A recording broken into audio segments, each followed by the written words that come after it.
আল্লাহ তুমি আমার গুনাহগার উম্মতকে বাঁচাও। বিশ্বনবী পাগলের মতো একবার হাউজে কাউসারে যাবেন, একবার সিরাতে যাবেন, একবার পুলসিরাতের দিকে, একবার হাউজে কাউসারের দিকে পাগলের মতো দৌড়াতে থাকবেন। তার কোনো গুনাহগার উম্মত যাতে জাহান্নামে ঢুকে না যায়, সেদিন কেউ সুপারিশ করতে পারবে না বিশ্বনবী ছাড়া। কিয়ামতের ময়দানে ওই বিভীষিকাময় সময়ে মুসিবতের কালে মানুষগুলো পাগল হয়ে বিশ্বনবীকে খুঁজতে আরম্ভ করবে। সবাই মিলে বিশ্বনবীর কাছে যেয়ে বলবে, ইয়া রাহমাতাল লিল আলামিন, ইয়া খাতামান নবীন, রাহমাতাল লিল আলামিন। দেখেন আমাদের কি অবস্থা, কি কঠিন বিপদে আমরা আছি, দাঁড়াতে পারি না, সূর্যের আলোতে ঘেমে হয়রান। আজকে কেউ সুপারিশ করতে পারবে না। সব নবীরা অপারগতা স্বীকার করেছে, তারা বলেছে আপনি ছাড়া কেউ নাকি আল্লাহর সামনে দাঁড়াতে পারবেন না, আপনি একটু সুপারিশ করেন। বিশ্বনবী বলবেন, আসো আসো, আজকের দিনে আমি ছাড়া আল্লাহর সামনে কেউ দাঁড়াতে পারবে না। বিশ্বনবী মাকামে মাহমুদে যে আল্লাহু আকবার বলে সিজদায় লুটিয়ে পড়বেন, আল্লাহ রাব্বুল আলামিন বিশ্বনবীকে এমন কিছু চমৎকার শব্দ শিখাবেন, ওই শব্দগুলো দিয়ে আল্লাহর প্রশংসা করে বিশ্বনবী কাঁদতে আরম্ভ করবেন।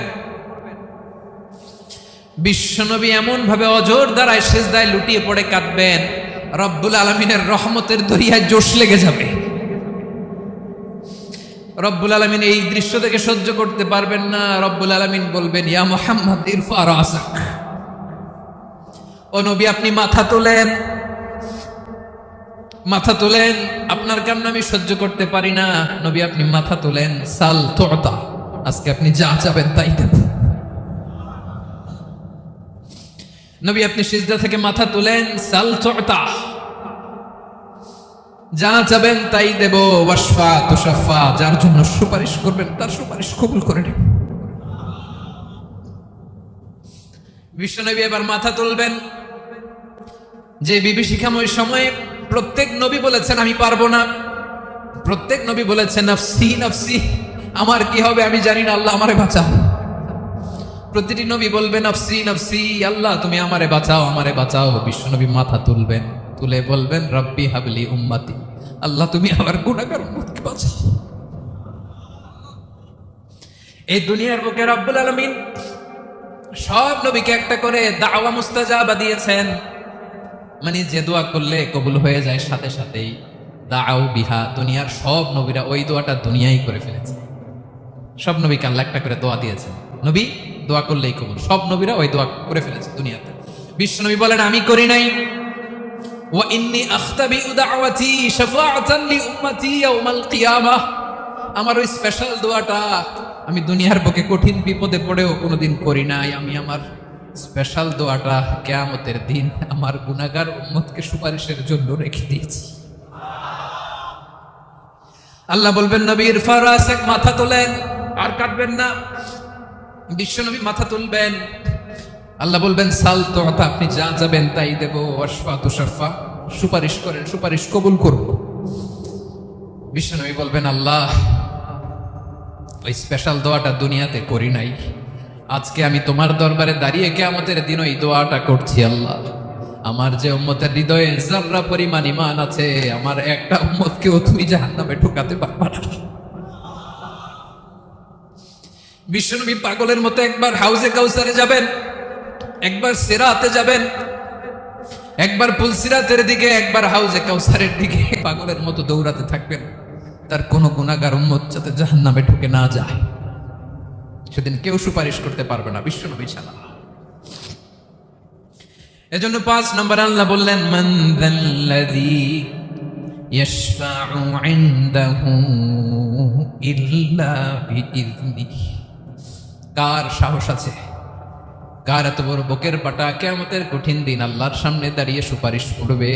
কার ক্ষমতা নেই, কারো ক্ষমতা নাই। বিশ্বনবী সেদিন সিজদায় পড়ে উম্মতের জন্য কাঁদবেন, সবাই কাঁদবে নফসি নফসি, আল্লাহ আমারে বাঁচাও, আল্লাহ আমারে বাঁচাও। বিশ্বনবী বলবেন উম্মতি উম্মতি, বিশ্বনবী আমার জন্য কাঁদবেন, আপনার জন্য কাঁদবেন, আমাদের জন্য সেদিন কেঁদে কেঁদে জাহান্নামের দরজায় দাঁড়িয়ে আমাদেরকে টেনে টেনে জান্নাতে ঢুকাবেন। এজন্য এই বিশ্বনবীর ভালোবাসা যেন আমাদের হৃদয়ে ভরপুর থাকে। আমার ভাইয়েরা, প্রতি শুক্রবার বিশ্বনবীর উপরে বেশি বেশি যেন আমরা দুরূদ পড়ি। আমরা যখন বিশ্বনবীর সালাম দেই, দুরূদ পড়ি, একদল স্পেশাল ফেরেশতা আছে যারা বিশ্বনবীর দুরূদটা নিয়ে সরাসরি বিশ্বনবীর রওজায় যায়, যে বলে অমুকের বেটা অমুক আপনারে সালাম দিয়েছে। বিশ্বনবী নিজ কবরের থেকে নিজেই সালামের উত্তর দেয়। বিশ্বনবীর ভালোবাসা যেন আমাদের হৃদয়ে থাকে, বিশ্বনবীর সুন্নাহ দিয়ে যেন আমাদের জীবনটাকে সাজাই। পারা যাবে ইনশাআল্লাহ। বিশ্বনবীর ভালোবাসা ছাড়া কেউ জান্নাতে ঢুকতে পারবে? বিশ্বনবীর পক্ষে আমরা বলবো, বিশ্বনবীর পক্ষে আমরা লিখব, বিশ্বনবীর জন্য আমরা আমাদের কলিজার রক্ত বিলিয়ে দিব, ঠিক কিনা বলেন? সেদিন বিশ্বনবী ছাড়া কেউ সুপারিশ করতে পারবে না। 5 নম্বর আল্লাহ বললেন, মান যাল্লাযী ইয়াশফাউ ইনদাহু ইল্লা বিইذনি। কে আছে সুপারিশ করবে আল্লাহর সামনে আর আপনি আপনার বাবার দরবারে যে সেজদা দেন? হ্যাঁ, ইব্রাহিম আলাইহিস সালাম থারথার করে কাঁপবে আর বলবে নাফসি নাফসি, আল্লাহ আমারে বাঁচাও। মুসা আলাইহিস সালাম থারথার করে কাঁপবে, আল্লাহ নাফসি নাফসি, আমারে বাঁচাও। আর আপনি পীরের দরবারে যে সেজদা দেন? কোথায় আছেন আপনি? খবরদার, কেউ বাঁচাতে পারবে না। যাকে ইল্লা আল্লাহ যাকে অনুমতি দেন, বিশ্বনবীকে দিবেন, নবীদেরকে দিবেন, এরপরে আল্লাহ তার স্পেশাল ওয়ালিদেরকে, মুত্তাকিনদেরকে, শহীদদেরকে, সিলেক্টেড বান্দাদেরকে দিবেন। কিন্তু কাকে দিবেন, কার জন্য দিবেন, দুনিয়ার কেউ জানে না একজন ছাড়া, তিনি কে? আল্লাহর ওয়ালিদেরকে, নেককার লোকদেরকে আল্লাহ সুপারিশের অনুমতি দিবেন। কিন্তু আপনি যারে মানেন, যার পায়ে সেজদায় লুটিয়ে পড়ে থাকেন, তারে যে আল্লাহ দিবেন, এটার কোনো গ্যারান্টি আছে? কথা বলেন। এজন্য জপতে হবে একজনের নাম, আওয়াজ করে বলুন, তিনি কে? আয়াতুল কুরসির 5 নাম্বার কথা হচ্ছে, সেদিন কেউ কারো উপকারে আসবে না, সুপারিশ করার সুযোগ পাবে না, আল্লাহ যাকে অনুমতি দেয় তিনি ছাড়া। আল্লাহ যদি কাউকে দয়া করে অনুমতি দেয় তাহলে করতে পারবে, তাহলে পারবে। সেই কিয়ামতের দিনটা বড্ড ভয়ঙ্কর, কেউ সুপারিশ করার সাহস পাবে না। আরে আমার অবস্থা কি আমি জানি না, আমি আবার কারোর জন্য সুপারিশ করব? কথা বুঝেন নাই? আমার কি হবে আমি জানি, তা আমি আরেকজনকে নিয়ে টেনশন করার সুযোগ কোথায়? ইয়া নাফসি ইয়া নাফসি, আল্লাহ আমারে বাঁচাও, আমারে বাঁচাও, আমারে বাঁচাও। কাঁদতে কাঁদতে মানুষ হয়রান হয়ে যাবে, এ নাকি আবার আরেকজনের বাঁচাও। বিশ্বনবী বলেন, বিশ্বনবী একবার ছাগলের রান খাচ্ছিলেন, রান খেতে খেতে বিশ্বনবী বলেন, আনা সাইয়্যিদুন নাসি ইয়াউমাল কিয়ামাহ, আমি কিয়ামতের দিন সর্বশ্রেষ্ঠ হব, মানুষের মধ্যে সর্বশ্রেষ্ঠ সেরা আমি বিশ্বনবী। আলহামদুলিল্লাহ পড়েন। বিশ্বনবী বলেন, সেদিনটা বড্ড ভয়ঙ্কর, সেদিন কেউ কারো কোনো উপকারে আসবে না, বন্ধু বন্ধুর কাজে আসবে না, স্ত্রী স্বামীর উপকারে আসবে না, স্বামী স্ত্রীর উপকারে আসবে না, পীর সাহেব মুরিদরে বাঁচাতে পারবে না, মুরিদ পীর সাহেবরে বাঁচাতে পারবে না, নেতা কর্মীর পরিচয় দিবে না, কর্মী নেতার পরিচয় দিবে না, ভাই বোনকে চিনবে না, বোন ভাইকে চিনবে না, বাবা তার সন্তানকে চিনবে না, মেয়েকে দেখে মা দৌড়ে দৌড়ে পালাবে। বড্ড ভয়ঙ্কর দিন। বিষ্ণু বলবেন, জমিনটা এখনকার মতো থাকবে না, পুরো জমিনটা সমান হয়ে যাবে, ফ্ল্যাট। এখন তো গোল, তখন ফ্ল্যাট। সবাই এক জমিনের উপরে দাঁড়াবে, সূর্যটা মাথার কাছে চলে আসবে, সূর্যের গরমে মানুষের মাথার মগজ গলে গলে কানের ছিদ্র, নাকের ছিদ্র দিয়ে বেয়ে বেয়ে পড়বে। আহ, সবাই হয়রান, পেরেশান, ক্লান্ত শ্রান্ত। মানুষগুলো বলবে বাঁচার কোনো উপায় নাই।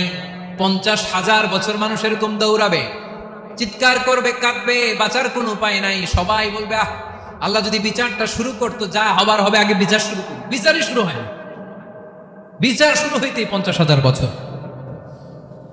আল্লাহ, 50,000 বছর, 5,000, 15,000 না, 50,000 বছর এরকম যাবে। মানুষগুলো কাঁদতে কাঁদতে বলবে, চলো আমরা আদম আলাইহিস সালামের কাছে যাই, যেন আল্লাহর যে সুপারিশ করে, আল্লাহ আপনি বিচার শুরু করেন।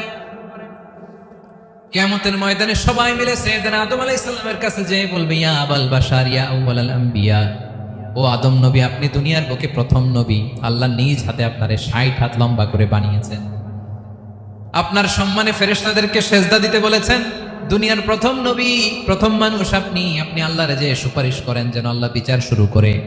আদম আলাইহিস সালাম বলবেন, আমি পারবো না, কারণ আল্লাহ আমাকে একটা নিষিদ্ধ গাছের কাছে যেতে নিষেধ করেছিল, আমি ভুল করে এই গাছের ফল খেয়েছি। নাফসি নাফসি, আজকে আমার কি হবে আমি জানি না, আমি বড় লজ্জিত। আমারে যদি আল্লাহ জিজ্ঞেস করে কেন খাইছিলাম, আমার কোনো উত্তর নাই, তোমারে বাঁচাবো কেমনে আমি? নবীরা থরথর করে কাঁপবে সেদিন। আদম আলাইহিস সালাম বলবেন, আমি পারবো না, মাফ করো আমাকে, আমি পারবো না। ওই যে ভুল করে গন্ধম খেয়ে ফেলেছি, নিষিদ্ধ গাছের ফল খেয়ে ফেলেছে, আমি বড় লজ্জিত, অনুতপ্ত, আমি পারবো না। আজকে আল্লাহ এত রাগান্বিত হয়েছে, আগে কখনো আল্লাহ এত রাগান্বিত হয় নাই, ভবিষ্যতে আল্লাহ কখনো এত রাগান্বিত হবে না। আমি পারবো না, এক কাজ করো, তোমরা নূহ আলাইহিস সালামের কাছে যাও। কোন নবী? লোকেরা এবার পাগলের মতো দৌড়াতে দৌড়াতে আল্লাহর নবী নূহ আলাইহিস সালামের কাছে যেয়ে বলবে, ইয়া নবী আল্লাহ নূহ, আনতা আউয়ালুর রাসূলি ফিল আরদ, আপনি জমিনে প্রথম রাসূল। আদম আলাইহিস সালাম নবী ছিলেন, রাসূল ছিলেন না। এই দুনিয়ার বুকে প্রথম রাসূল ছিলেন আল্লাহর নবী নূহ আলাইহিস সালাম। সবাই বলবে, ও নবী আল্লাহ নূহ, রাসূল আল্লাহ নূহ, আল্লাহ আপনাকে আবদান শাকুরা, শুকরগুজার বান্দা বলে কোরআনে বলেছে। কোরআনে নূহ আলাইহিস সালামের নামেও সূরা আছে না নাই? আপনি আল্লাহর প্রিয় বান্দা, প্রিয় রাসূল। দেখেন আমাদের কি দশা, ঘামতে ঘামতে শেষ। জমিনটা তামার জমিন, সূর্যটা মাথার কাছে, কি করবো আর পারি না, ঘামতে ঘামতে আর কত ঘামবো, কত দাঁড়িয়ে থাকবো। আল্লাহরে যে বলেন বিচার যেন শুরু করে। নূহ আলাইহিস সালাম বলবেন, আমিও পারবো না, আমিও পারবো না। আমি আমার ছেলের জন্য এক কথা বলে ভুল করে ফেলছি। যখন মহাপ্লাবন হবে আমি বললাম, আল্লাহ আমার কলিজার টুকরা সন্তান রে বাঁচান। আল্লাহ বললেন, ও নূহ, সে তোমার সন্তান না, কারণ সে ঈমান আনে নাই, সে পাহাড়ের উপর দাঁড়িয়েছে, দেখি কেমনে সে বাঁচে। ওই যে আমি একটা না বুঝে আবদার করেছি, আল্লাহ আমার উপর রেগে গিয়েছিলেন। আজকে আল্লাহ ওই ব্যাপারে যদি আমারে প্রশ্ন করে, আমার কোনো জবাব নাই, আমি পারবো না, মাফ করো। তোমরা সবাই মিলে আল্লাহর খালিল ইব্রাহিম আলাইহিস সালামের কাছে যাও। লোকগুলো পাগলের মতো খুঁজতে আরম্ভ করবে, অযুত লক্ষ নিযুত কোটি মানুষের ভিড়ে আল্লাহর খালিল ইব্রাহিমকে যে বলবে, ইয়া খালিলুল্লাহ, ও আল্লাহর খালিল, আল্লাহ আপনাকে বড্ড ভালোবেসেছেন, আপনি কাবা বানিয়েছেন, আল্লাহ আপনাকে বড্ড পছন্দ করেন। দেখেন আমাদের কি অবস্থা। আপনি যে আল্লাহর কাছে সুপারিশ করেন যেন আল্লাহ আজকে বিচার শুরু করে।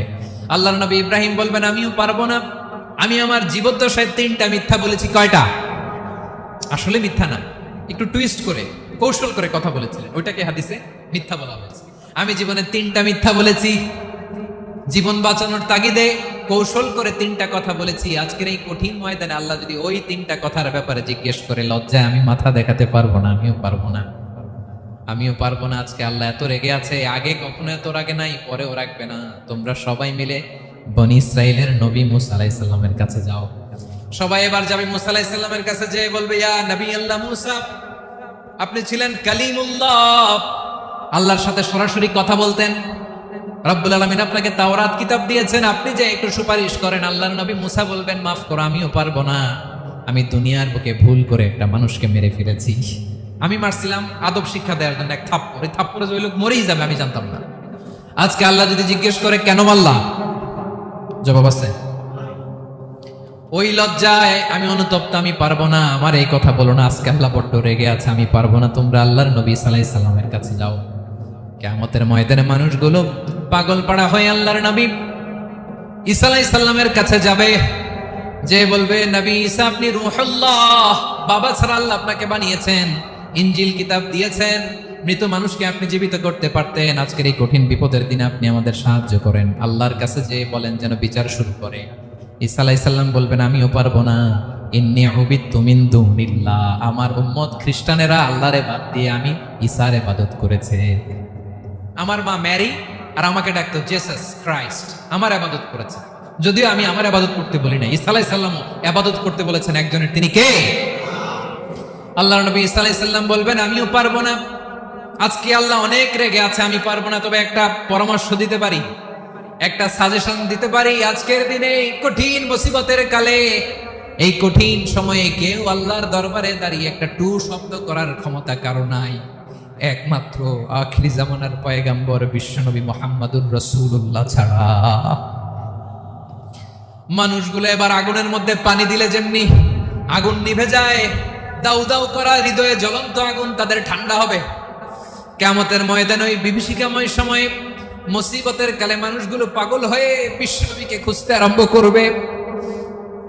সবাই মিলে বিশ্বনবীর কাছে যেয়ে বলবে, ইয়া রাহমাতাল লিল আলামিন, ইয়া খাতামান নবীন, রাহমাতাল লিল আলামিন। দেখেন আমাদের কি অবস্থা, কি কঠিন বিপদে আমরা আছি, দাঁড়াতে পারি না, সূর্যের আলোতে ঘেমে হয়রান। আজকে কেউ সুপারিশ করতে পারবে না। সব নবীরা অপারগতা স্বীকার করেছে, তারা বলেছে আপনি ছাড়া কেউ নাকি আল্লাহর সামনে দাঁড়াতে পারবেন না, আপনি একটু সুপারিশ করেন। বিশ্বনবী বলবেন, আসো আসো, আজকের দিনে আমি ছাড়া আল্লাহর সামনে কেউ দাঁড়াতে পারবে না। বিশ্বনবী বলবেন, আল্লাহ ওই স্পেশাল দোয়াটা দুনিয়াতে করি নাই। আজকে আমি তোমার দরবারে দাঁড়িয়ে কিয়ামতের দিন ওই দোয়াটা করছি। আল্লাহ, আমার যে উম্মতের হৃদয়ে যাররা পরিমাণ ঈমান আছে, আমার একটা উম্মতকেও তুমি জাহান্নামে ঢোকাতে পারবা না। বিশ্বনবী পাগলের মতো একবার হাউজে কাউসারে যাবেন, একবার সিরাতে যাবেন, একবার পুলসিরাতের দিকে, একবার হাউজে কাউসারের দিকে পাগলের মতো দৌড়াতে থাকবেন। তার কোনো গুনাহগার উম্মত যাতে জাহান্নামে ঢুকে না যায়। সেদিন কেউ সুপারিশ করতে পারবে না বিশ্বনবী ছাড়া, কারো ক্ষমতা নাই। বিশ্বনবী সেদিন সেজদায় পড়ে উম্মতের জন্য কাঁদবেন, সবাই কাঁদবে, নফসি নফসি, আল্লাহ আমারে বাঁচাও, আল্লাহ আমারে বাঁচাও। বিশ্বনবী বলবেন উম্মতি উম্মতি।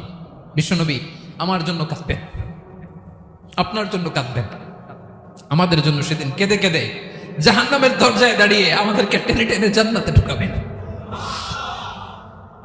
এজন্য এই বিশ্বনবীর ভালোবাসা যেন আমাদের হৃদয়ে ভরপুর থাকে। আমার ভাইয়েরা, প্রতি শুক্রবার বিশ্বনবীর উপরে বেশি বেশি যেন আমরা দুরূদ পড়ি। আমরা যখন বিশ্বনবীর সালাম দেই, দুরূদ পড়ি, একদল স্পেশাল ফেরেশতা আছে যারা বিশ্বনবীর দুরূদটা নিয়ে সরাসরি বিশ্বনবীর রওজায় যায়, যে বলে অমুকের বেটা অমুক আপনারে সালাম দিয়েছে। বিশ্বনবী নিজ কবরের থেকে নিজেই সালামের উত্তর দেয়। বিশ্বনবীর ভালোবাসা যেন আমাদের হৃদয়ে থাকে, বিশ্বনবীর সুন্নাহ দিয়ে যেন আমাদের জীবনটাকে সাজাই। পারা যাবে ইনশাআল্লাহ।